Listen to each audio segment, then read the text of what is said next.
So, my name's Julia Mant. I'm a professional archivist, and I've been a member of the ASA since, say, probably late 1999, and a professional member since 2005.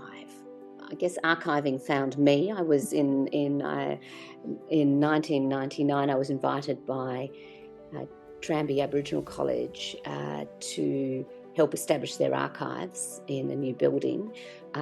Tranby is an Aboriginal-run adult education centre in Glebe, Sydney, and I had been involved with them in a voluntary capacity on and off for a number of years. And that really set me on my archival journey. I attended the ASA conference in Brisbane that year in 1999, and really then from there undertook studies at Edith Cowan University. A few years later, I went and worked with the University of Sydney Archives with Tim Robertson and Anne Pico, and then went to work at the National Institute of Dramatic Art, or NIDA, as their Archives and Records Manager, and then also undertook a sort of more of an information governance role there as the years went on. I'm currently working as a senior manager, and not day-to-day as an archivist, but the foundings of my archival profession have been, I guess, critical for my being able to undertake this current role. I mean, there have been many and varied. If I think about my time as president, obviously that allowed me to work with a great group of people on council, and society was moving from a difficult financial position at that time. It had been stabilised by the previous president, Kylie Purcell, and that council, which I was part of as well. And then what we were able to do over the next 4 years from 2016 was really establish a very sustainable base for the ASA. So we focused on delivering a lot of projects. We ran extremely successful conferences, collaborating with the state branches in Sydney, Melbourne, Perth, and then we were in Adelaide in 2019 for the ASA International Conference. And I would say on one level that was an absolute highlight, because we were able to bring 650 international archivists together in Adelaide, and a great opportunity for ASA members then to both hear global archival issues, to meet international archivists, and to really introduce the world to the great profession that is in Australia. So that 2019 conference was definitely a highlight. We were able to run financially successful conferences, which helped contribute to the underlying base for the ASA. We also put together a range of online educational modules during those years, ensuring that Keeping Archives modules, Indigenous records and archiving, the trauma-informed record keeping, and also really ensured that branches and SIGs, endeavoured to support them in their development, and because they are often very much the lifeblood of day-to-day archivists and the society.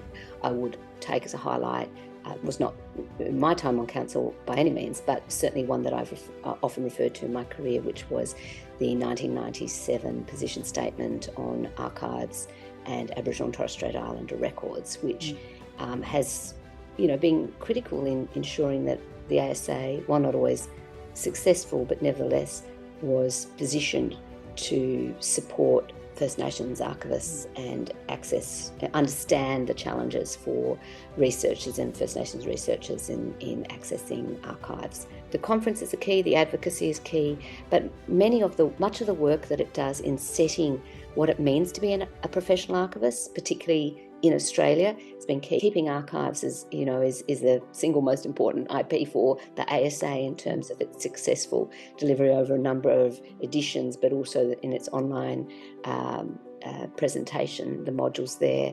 Archives and Manuscripts sets out positions and the latest thinking in understanding archives, record keeping, challenges and successes of the profession, and similarly the online modules and the training that it gives archivists and those new to the profession particularly, to be able to establish a footing in the profession.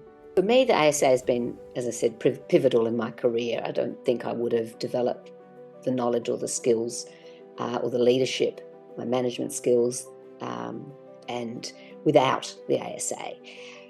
I think in my time with the ASA, just as a member across the 25 plus years now, It really has stated clearly what it means to be an archivist. I think the challenges are real, though, to hold on to that. But sometimes it's the small things that make the difference. So yes, it can make those position statements and it can front before parliaments and put in submission papers and run campaigns, and they can make a big difference. But the small differences to individuals can be just as critical because they sustain people in their careers. The ability to go to a conference and to hear something that you might never have understood or thought of before and to really challenge your thinking. The ability to meet people at a branch meeting, whether now online or in person, to attend special interest group professional development opportunities, absolutely sustaining and critical for individuals. And I know that it can make an absolute difference, and suddenly you feel part of a much bigger world than you realised you were.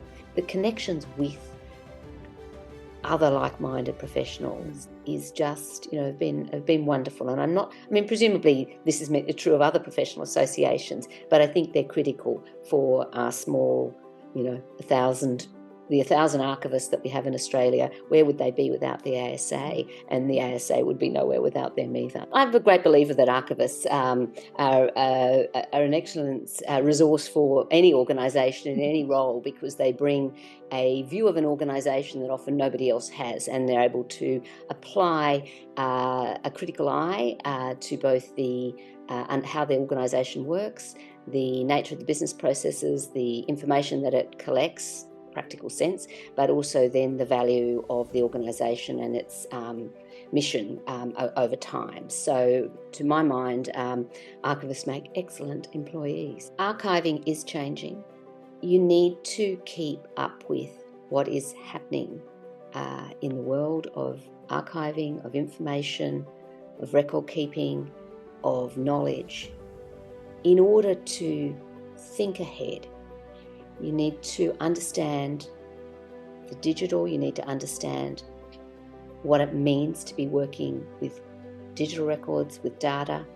It's critical to keep one foot both on the future, but also understand that you're describing and making available the past.